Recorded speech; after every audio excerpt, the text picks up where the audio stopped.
88.5 FM. It is Brother John, your brother from another mother like no other.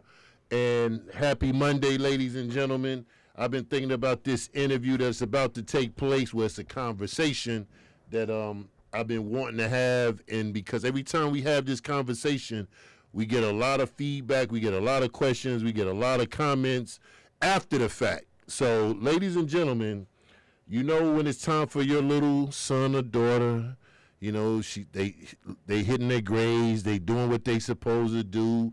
They took the ACT, got a nice ACT score. And then there's something called FAFSA and scholarship opportunities and all kind of stuff where parents that live in the state of Tennessee, right? Now, correct me when I'm wrong. There may be some monies for you all to take part in, but there's some small steps that parents have to do in order to claim that. And I remember, and Dr. Sershin is here, I'm going to let everybody introduce themselves, but I remember it was a couple of years ago, the thing that got me hooked on FAFSA, remember I think somebody said we left some money on the table? We did leave some money on the table. Yes. So ever since they told me that, I said I want to have them on as many times as they want to come on and talk about the FAFSA information. All right? So, ladies and gentlemen, we're about to talk FAFSA. We're live on Facebook, but I want our guests to introduce themselves so we can get right into the money. Hello, I am Emily Stovall. I'm the coordinator of financial aid and scholarships at the University of Memphis. Do I need to move this over? Yep, y'all just move it, share it. Okay. All right, well, good afternoon. My name is Constance Sershin, and I'm the high school counseling manager for Memphis Shelby County Schools. Yes. All right, good afternoon. My name is Lofton Wilborn. I'm the Associate Director of Scholarships and Financial Aid at the University of Memphis. All right. So, you know, I didn't prep y'all because I'm sure we know what we're talking about, but I want to start off with, has the gates been open yet? Oh, yes, they are open. The gates are open, okay. They're wide open. They're wide open right now. All right. So now we're talking, we got a lot of people online, we got a lot of people on air. How do you want to start this? Do we want to talk about the different the events that's coming up, or we need to say, parents, y'all need to hit the website and get started right away? I'll leave that up to y'all. Where y'all want to start first? Let's start with telling them what it's all about. Okay, let's go there. And what's going on with the FAFSA. Okay. All right, what we doing? So let's start off with the very basics. What is the FAFSA? Right. What is the FAFSA? It is the free application for federal student aid. Okay. It's a form located online at www.studentaid.gov. Mm-hmm. It is open now, and parents are going to want to start, parents and students are going to want to start with their FSA ID creation. Okay. So that is their username and password to access the FAFSA. Okay. So one word of advice is that when they create this, use an email address that they can access year after year. Okay. So an email address. Not that email that I keep on the side that only one person know about. Right. Okay, gotcha. Or work or high school associated email addresses. Those situations change. Right. Kids graduate and people change jobs. So if that happens, they're not going to be able to access their FSA ID account. Now that ID is very important. Mm-hmm. Why is it important? Because it's really difficult to recover if you cannot remember it or if you lose it, and it's somewhat associated with your identity. Okay. It is the way that the government verifies your identity for FAFSA purposes. Gotcha. So it's your username and password, but it's also how the government kind of says, yeah, you're who you say you are. Okay. And that's just one step, though. That is the first step. Okay. Once you have that and it's verified by the government, then you can actually go to complete your FAFSA form. Okay. And when you once the FAFSA form is completed, then what? Well, you want to choose the right form first. Oh, wait a minute. Okay, let's back up.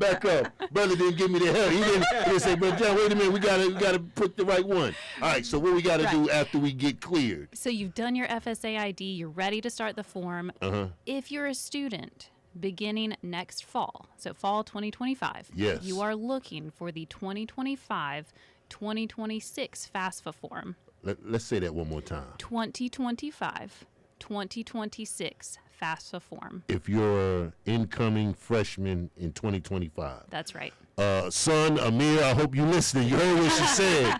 And to all the other seniors that's listening, we got to make sure, because if we don't do it right, we could be missing because we picked the wrong form. It would be a mismatch FAFSA.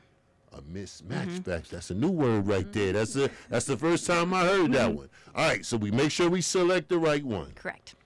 And then we fill it out. But who needs to fill it out?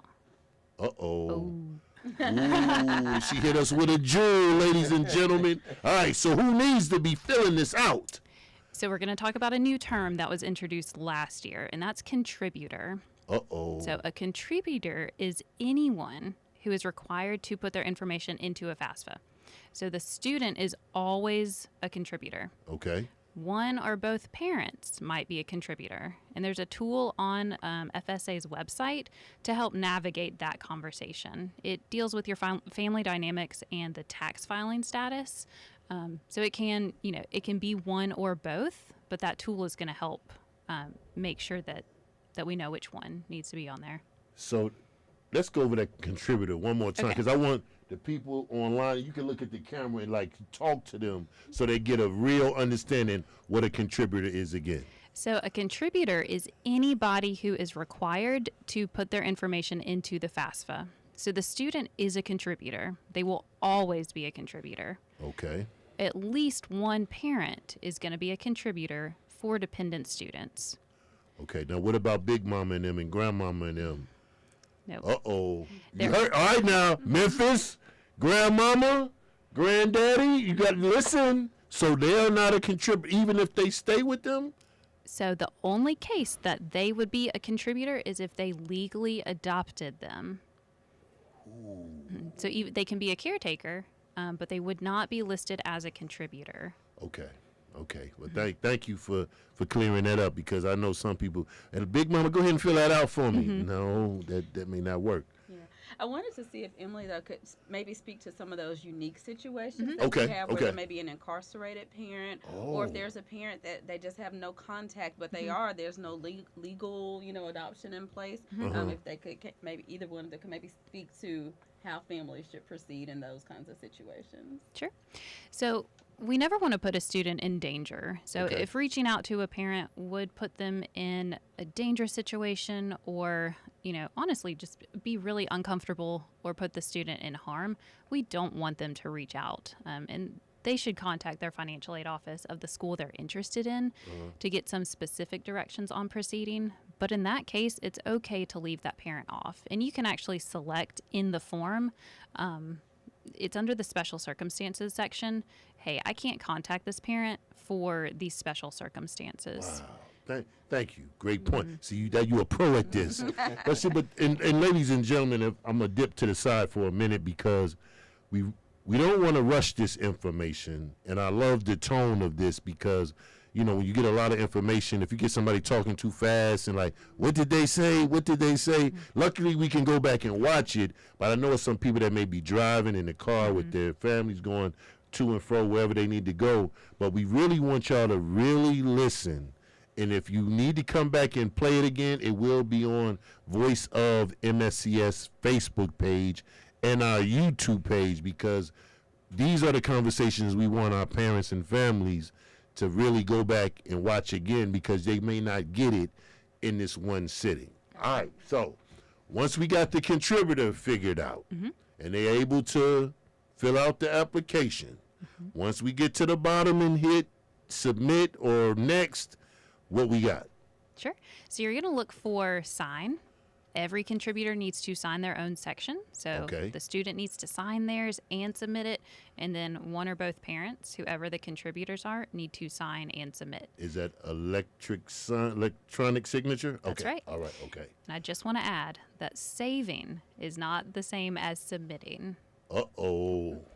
Let's go over that again. So saving is not submitting the application. Correct. Okay, because it'll just be saved into Right. perpetuity. It's a great tool if you want to start your form and you need to step away. You can save it and come back to it. Okay. But on the very last page, if you simply save it, that's all you're doing. You're not actually submitting it to get processed and to go to your school of choice, the Department of Ed, etc. Okay. All right. So I'm not hitting save. I want to hit submit. So once I hit submit, because I'm a contributor, right? I hit submit. Then what?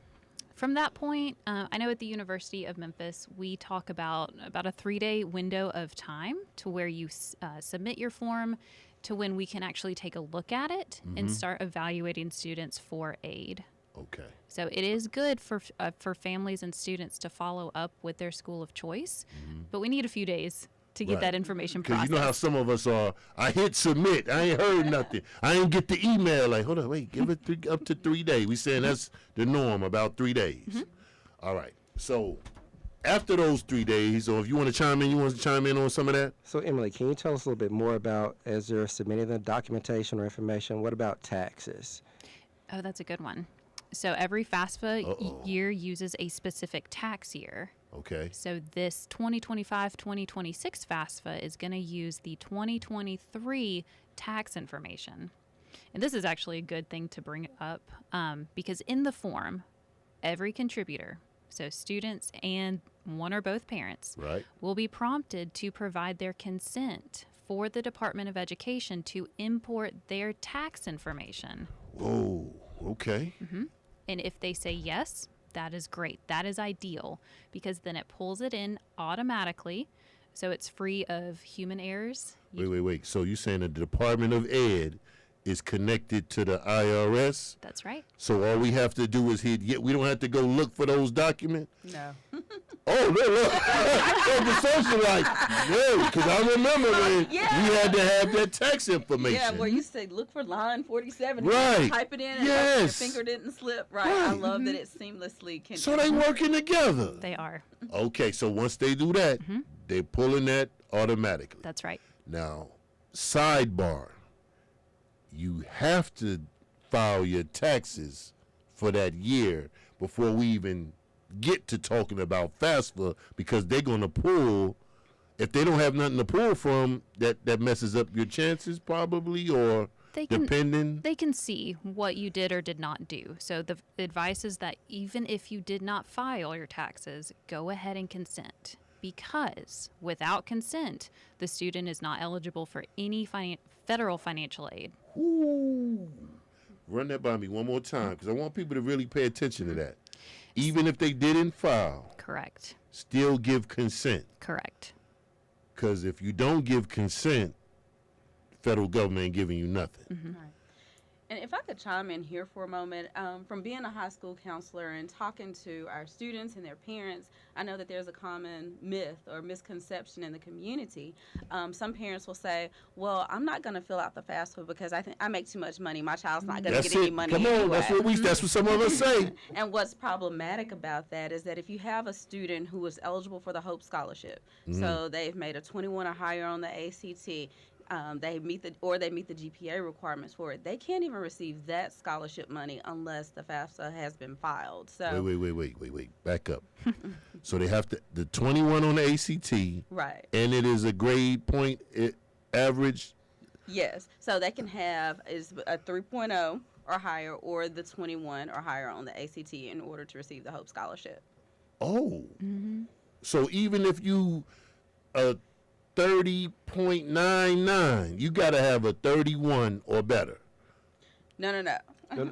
So for the Hope Scholarship, the criteria is going to be for students to qualify, you have to have that 21 on the ACT or the equivalent SAT, Gotcha. Okay. or that 3.0 unweighted GPA. So Okay, you can fall okay. into either one of those categories and still qualify for the Hope Scholarship as long as you're a Tennessee resident going to a qualified Tennessee high school. There are other stipulations, but the baseline is going to be the 3.0 unweighted GPA or the 21 ACT or equivalent SAT. But that's just for the That's Hope just for the Scholarship. Hope That's Scholarship. not FAFSA. Right, correct. But the FAFSA is going to be the application for the Hope Scholarship. So you see how those kind of tie together. it's all tying If- together. If I make too much and don't want to submit it, and I want my student to have the scholarship, I have to actually, complete the FAFSA for them to gain access to the Hope.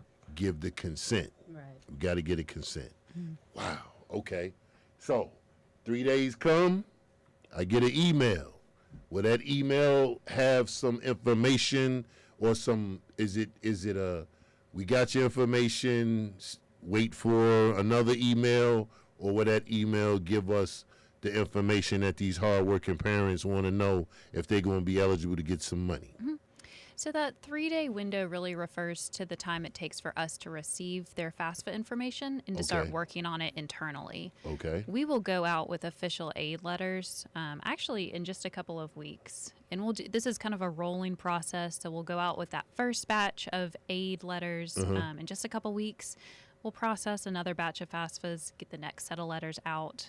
But this information through the University of Memphis is available by the letter that we'll mail. It's also located in the students' My Memphis portal, so they can access it online to see what they've been offered.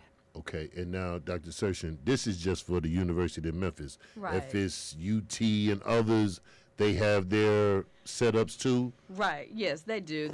Each institution has their own way of doing it. I can say from the parent side of things, and even from being a counselor, that I have seen a lot of schools shift to where it's in the portal. But I also believe that most also do mail a letter. But this is the money man here, the scholarship man. He could Okay. probably speak to that a little bit more. Oh, that's why y'all was setting them up. She was setting them real calm, and now the man that everybody want to hear from, Scholarship guru. scholarship guru. So Emily, she's exactly correct. Once we have that FAFSA, that 3 to 5 days, each institution is going to have their own kind of internal process Gotcha. of how they get that information to the students, to the families, and it can be via email, via portal, via old school snail mail, however they get to them.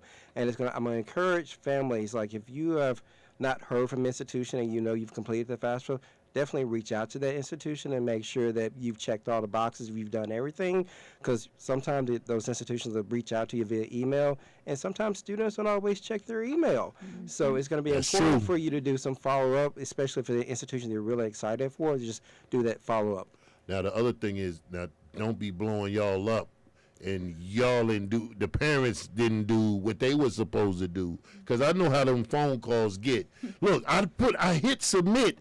Man, you didn't hit the consent button. You see them?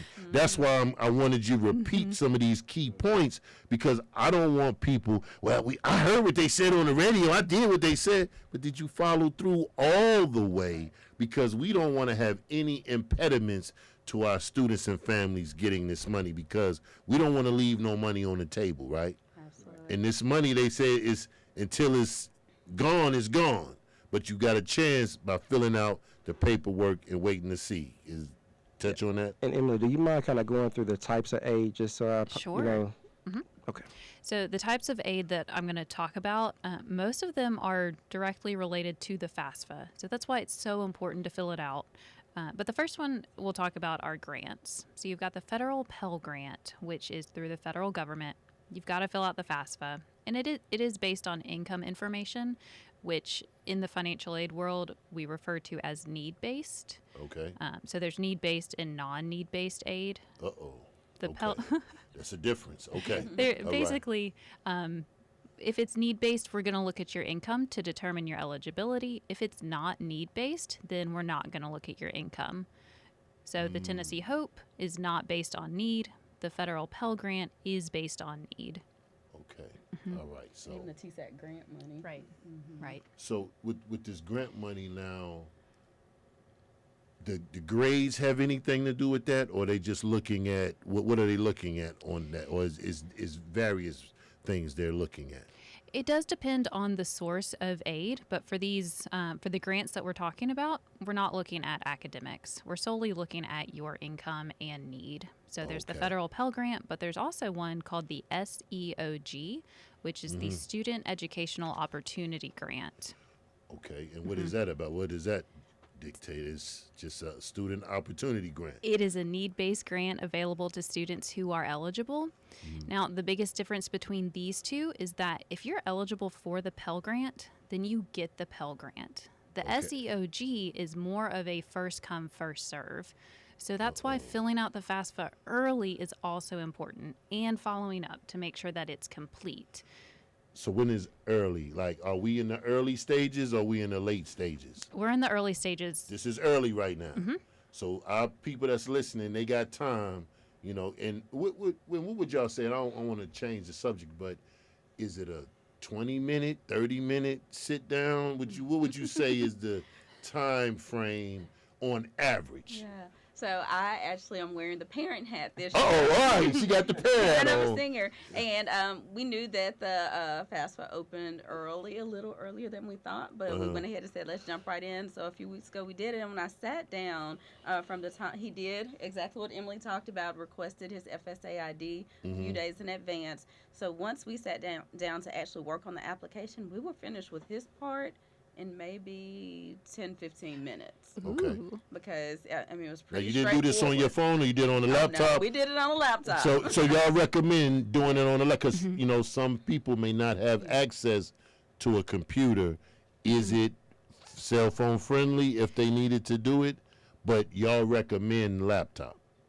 Doing it on an iPhone or iPad is a good way to miss those buttons at the end, just to formatting. Okay, okay. So I recommend, if you can, do it on a laptop or desktop, to try it there. And we could do it at a library. We could tell some of our families if they don't can get to the library. But we have something. Oh, wait a minute. She hit me with the church finger, ladies and gentlemen. Yes, we have something in the works for our students and families that we're going to talk about. If you're ready for us to jump into it, we Look, can. let's jump into it. Did you pretty much finish on the grants and any other things you want to touch on the grants? So just so our students and families know, there are grants, which is money that students do not have to pay back. Okay. You do have to qualify, but it's a great resource. There are scholarships. There is federal work study, which is an on-campus job available to students. It's also need-based, so they have to qualify. And there's student loans, which I know they kind of have a bad rap. They have a really bad rap. Yes, they do. Yes. But if it means that the student can go to school and, you know, with some education, take some loans out and come up with a plan to repay them, it's a viable option. Okay. All right. All right. Thank you. Now back to you, Dr. Searcy. Yes, and I don't think I finished the point about the time. His portion was a lot quicker than mine. Mine took a little longer. Okay. But I will say that we did allow time with going through to select the schools to list on there. Like Emily said, if you're trying to do that from your phone, it's a little challenging because Okay. you do have a list that's sorted, you know, by state and then all the different institutions. So it works a lot better if you can do that on the screen. For the parent side, it did take a little longer for me to do. But of course, you know, I have other more important questions to answer about assets and things like that. But I got still you. say 30 minutes tops. for 30 me as minutes well. tops. Okay. All right, because parents, now I gotta be Brother John on this one. Nothing comes free. Meaning, if you just gotta spend a little time on a desktop, laptop, recommended. And if that means you getting a couple of more coins to help, please understand that it will be well worth it. Because Dr. Search is saying that 30 minutes tops. Would 30 minutes mean, that might mean 10,000, 15,000, 5,000. We don't know, but it's something. Because if you don't do it at all, you're not getting anything. So please take that. I mean, if you got to do it after dinner or before dinner or Saturday morning, pick the right time, because you don't want to get sleepy doing this, because you might miss something, because the itis always kicks in, ladies and gentlemen. No, but thank you for that, because we really need to pay attention to that. And pay attention to that. All right. Now, what are some, I want to say myths, or some, you know, some of the things that you hear people doing when it come time to fill out the FAFSA, and it's wrong? Because some people are saying, oh, yeah, you got till the end of February to do it. And it's beginning of December, and people will wait, because we like to wait till the last minute to do things.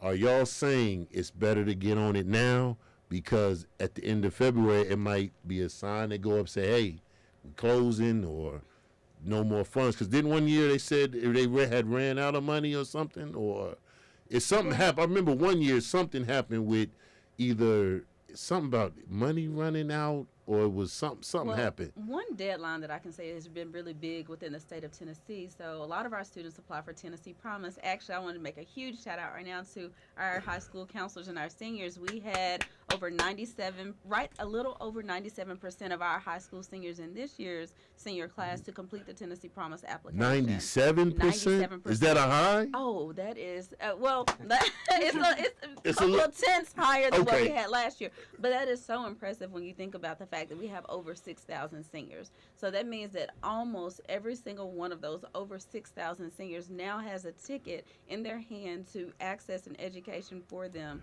that will be covered 2 years free at Southwest or at TCAT or something Right, like that. right. And I think that that's huge That's when we talk huge. about opportunities and access to post-secondary studies And for our students. I'm glad you brought up Southwest and TCAT, because I don't want people to think if you don't go to a University of Memphis or UT and all these different schools that my son or daughter cannot get a quality education. Right. I even had somebody tell me, because my son wants to be a pilot, and we were looking at Delaware State, right? It's a HBCU, but then I met a real pilot who was like, he fly drones down in Birmingham, and he said, you might need to have him go to Southwest. So I looked at like, Southwest, because I'm thinking of a mindset.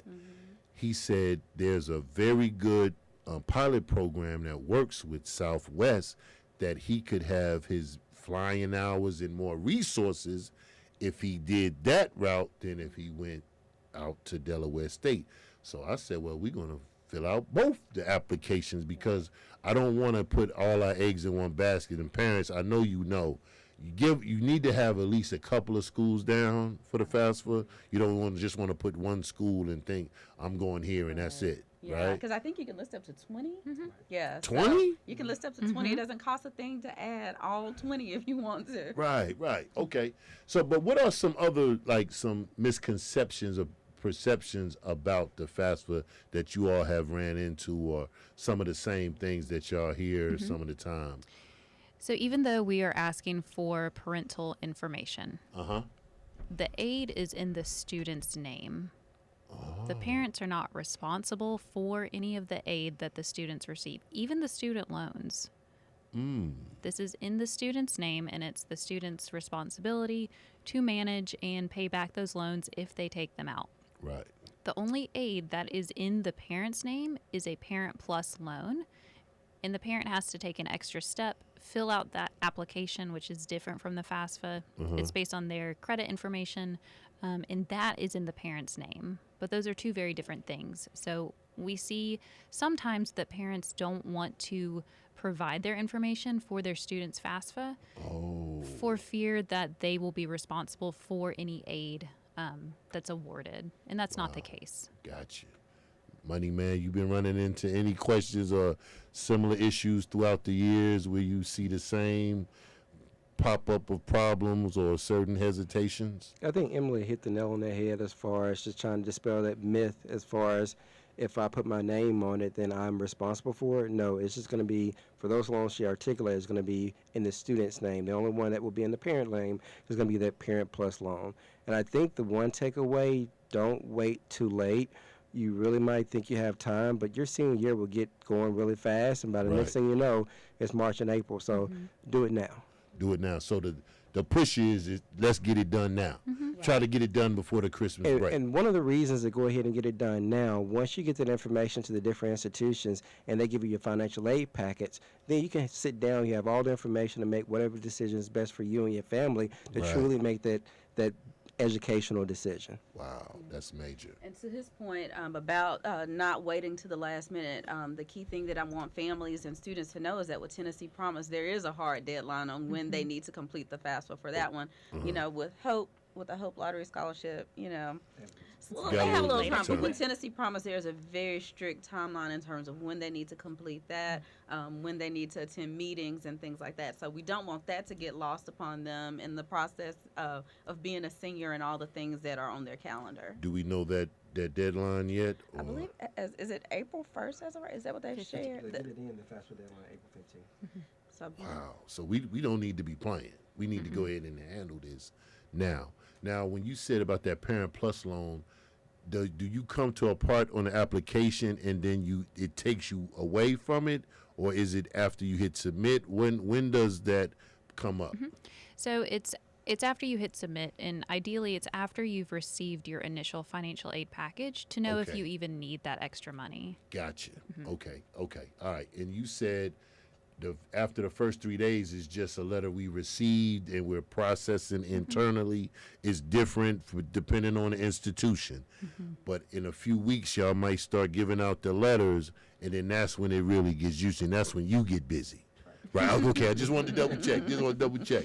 Now, are they y'all doing any workshops, anything for parents, or what we got to look forward to for the parents? Absolutely. So one of the things that we started in our district a few years ago is we wanted to make sure Didn't that you start that? Was that you was part of that inaugural group, wasn't you? I was. You gotta flex a little bit. It's okay. Yes, ma'am. Yes, ma'am. Yes, but a lot of I will give Tennessee Score credit. They really helped bring all of these organizations, all the entities to the table where we sat down and said, hey, we want to improve the college going rate in Tennessee. Where does it begin? And we know that finances is a huge barrier a lot of times for students and families. So how do we get around that barrier?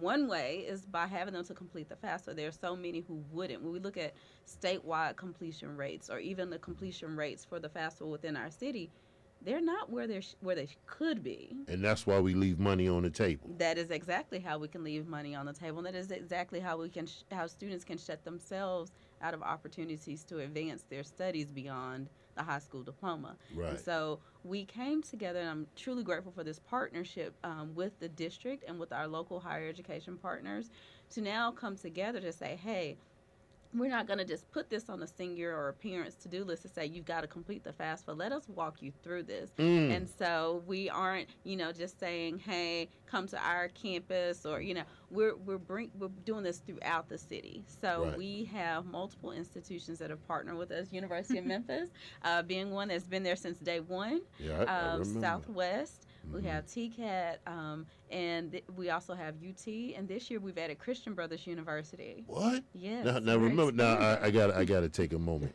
We had Memphis, I think Tennessee, UT, and there was one more, and I said, "Y'all not set tripping up in here?" But it was a nice harmony, as she said, and Tennessee Score bringing everybody together, and that was the first time to have everybody singing the same melody, So I think that's a good testament to show that all of these colleges are working together to try to get those students in their schools. Absolutely. And it doesn't take away from the work that the school counselors are doing. We know that most of our high schools actually host their own financial aid night on their campus, right there in the community where it's easily accessible to the students and the families to come in and get this information. But this is just another way to do it, another way to offer it. And it's expanded. What we've seen at these events is because we call it the 901 FAFSA, kickoff and all the different parent sessions, that we've seen students from other districts, families from other districts even come in. And so we see it as a service that we're doing not just for this district, for MSCS, but really for the city. Wow. I mean, how being from University of Memphis, how important is it for this connection with the school system? Because this is like a pipeline. I'm not saying y'all just coming in here to get our students, but just to share that information, and the information that y'all shared today is like elevated from the conversations we had every year, because I'm sure laws and rules change, but to be able to come here and improve upon what the foundation that you laid, getting this information is very important. So how important is it for University of Memphis to link with Memphis Shelby County Schools? They looking at each other like, you going to take it? I'm going to do half, you do half. Well, that was one of our goals, just to make sure that the community knew that we were a resource here in the city, because we want to make sure that students are successful, and we want to make sure that we keep talent here. If talent goes away, find some way to kind of bring that talent back. But just letting everyone know that the different institutions, whether it's the University of Memphis, whether it's Lamar Norm, whether it's a TCAT or a Southwest, we are here as a resource, and we don't want anybody to move forward without, in fear of asking the question. So we want to be here for you to ask the question, and we can guide you the right way. Right. Do you want to chime into that, or did he cover it all? Go ahead and hit him with he said it all. He said it all.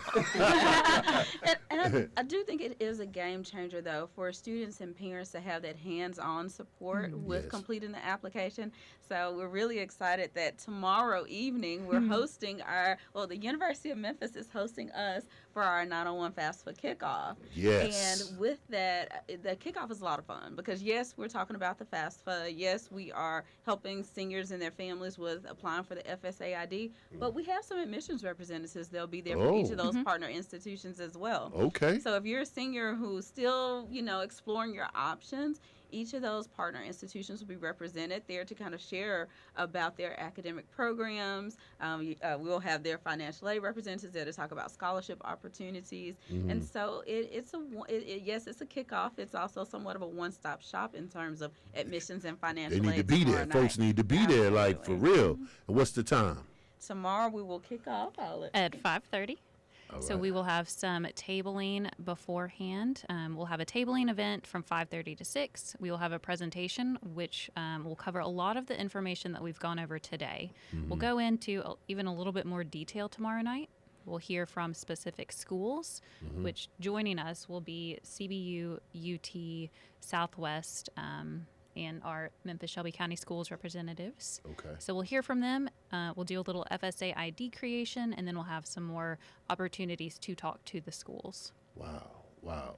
And the money man, I got to go back to you because, when people hear scholarships, I know there's all kind of scholarships out there.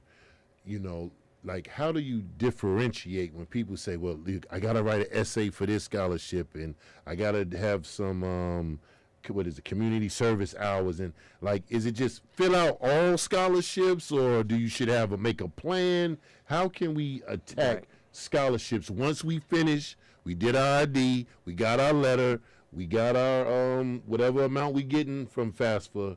It shouldn't just stop there.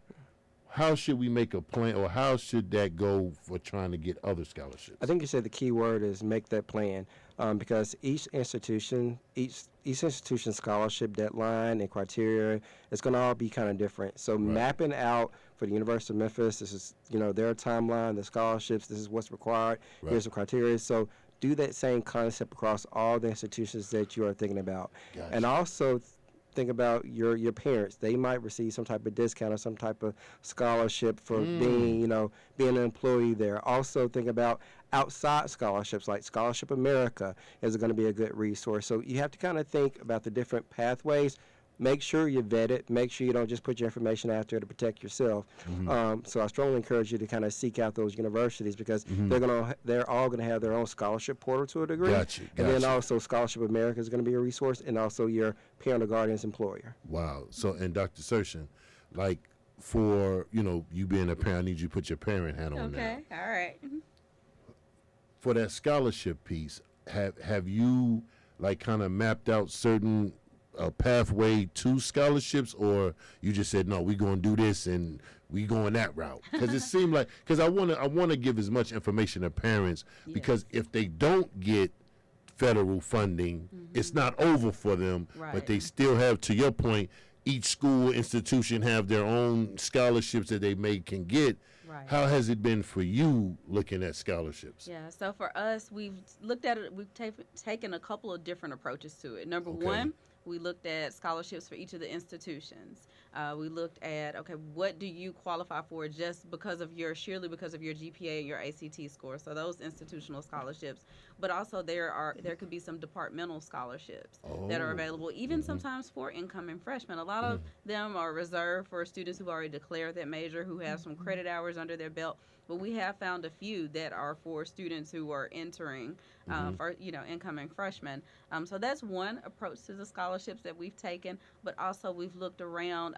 A good source of scholarship information is oftentimes a school counselor. Our Them school school counselors counselors are got the it. holders of the information. They're the Yes. receivers of the information, and then they disperse the information to the seniors and families.